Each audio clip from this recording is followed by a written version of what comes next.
All right, I'm going to do some editing of a Leica monochrome, one of the original Leica monochromes, from a picture I made in 2017 in the Eastern California, Eastern Sierras.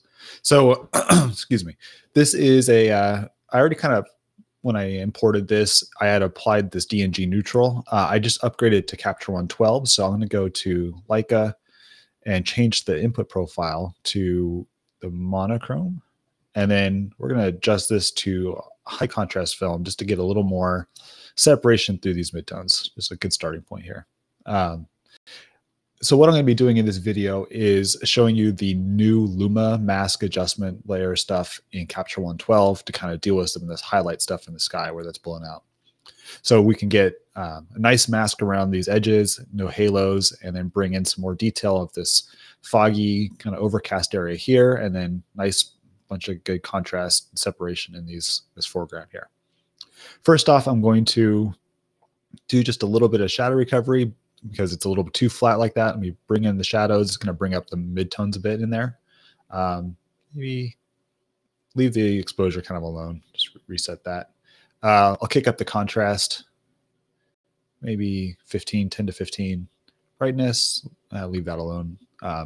Now, so I bring in this highlight recovery. See the highlights in that top left corner do get better, but it kind of flattens out some of these other things in here, down in here. So take that back down to there, and we'll deal with that with an adjustment mask. I'm going to go and turn the sharpening down. This lens and this camera is pretty sharp as is, so I'm not going to do any additional sharpening and do any import sharpening, all that stuff in Capture One. I'll do that with some actions I have for Photoshop. Then the noise reduction. This is a ISO, I don't know, whatever the base ISO of this camera is, 200 or so. What is that?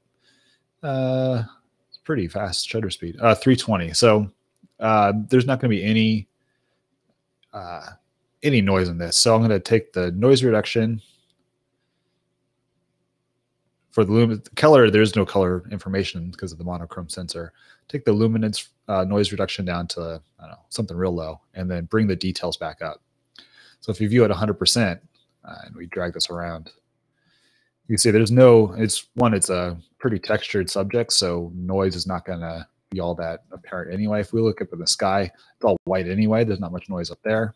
So I'm not going to worry about noise reduction. I want all the details. So if you look down in some of these grasses and things, I want to keep all these nice sharp details. I don't want anything out with noise reduction of that. So go back to view screen here, fit screen, and see what else. What are we going to do? This is a pretty good starting point. Maybe increase the shadow recovery a little bit more just to bring out some more separation. I do that generally, rather than like messing with a curve at this point. And so I'm already in the local adjustment pane. So we're working on the background. Anything else I want to do? Let's check out the lens profile. There's no chromatic aberration because there's no color stuff to really look at. Say Leica, what was this? This is a 35. Which one was it? I think this is this one. It's not going to tell me in the info here, is it? Nah, just 35 millimeter. All right, let's see. Bring in some of that detail there. So what I'm going to do is make a new adjustment layer, and I'm going to hit the M for mask so we can see it. I'm going to first invert it. So now we see the mask being applied to everything. Hit M again to turn that off. And now I'm going to use a curve and really darken this down. And you'll see why in a second. This is only to make the mask. And I'll bring the highlights up a bit. So something like that. So this is only to make the mask. Now what I'm going to do is go to Luma range and drag that over. And if we say display mask, you can see the red is where the mask is. So the top one is where say, well, if we look at these two top sliders, the black with the line to the white with the line is where the adjustment is applied to 100%. And then this lower line is the taper. So from here down to there, it's going to feather the effect of the adjustment. So we'll leave a fairly short taper here. We don't want to taper anything here because see it kind of doesn't apply the mask so much to that middle area. We want to apply all the way to the limit of the highlights. And if I drag this over, we can see about where it stops applying the mask. We make that a straight line. So we're seeing it's a really hard edge there. Let's give it just a little bit of a taper. Bring this over, that over. There we go. So there's our mask. And I'm going to hit E and M to see where the mask is and just get rid of where the mask is everywhere else other than the sky. And apply its adjustment pretty hard there. Get rid of the mask everywhere else.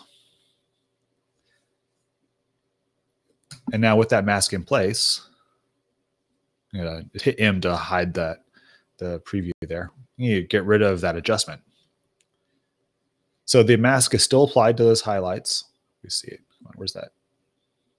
I'm not sure what's going on with the capture one, but I'm not seeing.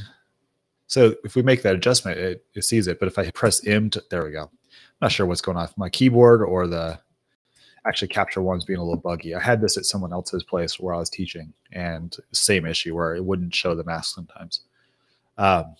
Anyway, we have our adjustment. We can drag down, and now we've bringing in those cloud details. And if we zoom in, hit actually the loop tool just to go over there, you can see there's no halos between those edges. So it's really good, kind of easy masking without having to do a lot of stuff, without having to export multiple pictures. But anyway, I'm going to use the combination of the HDR recovery. Oh, my point didn't disappear. I'm going to bring in the highlights with the highlight recovery. And then maybe give us some more contrast with the curve. Something like that. So there we go. That's a pretty quick way just to bring some detail back on these blown out skies. Well, it's not even blown out. It's just there's the detail in there from the original capture, but we don't have to do multiple files.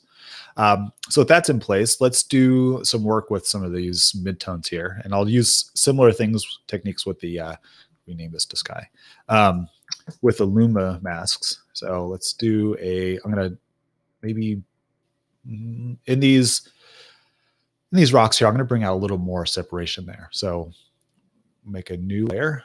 I'll call this, the rocks.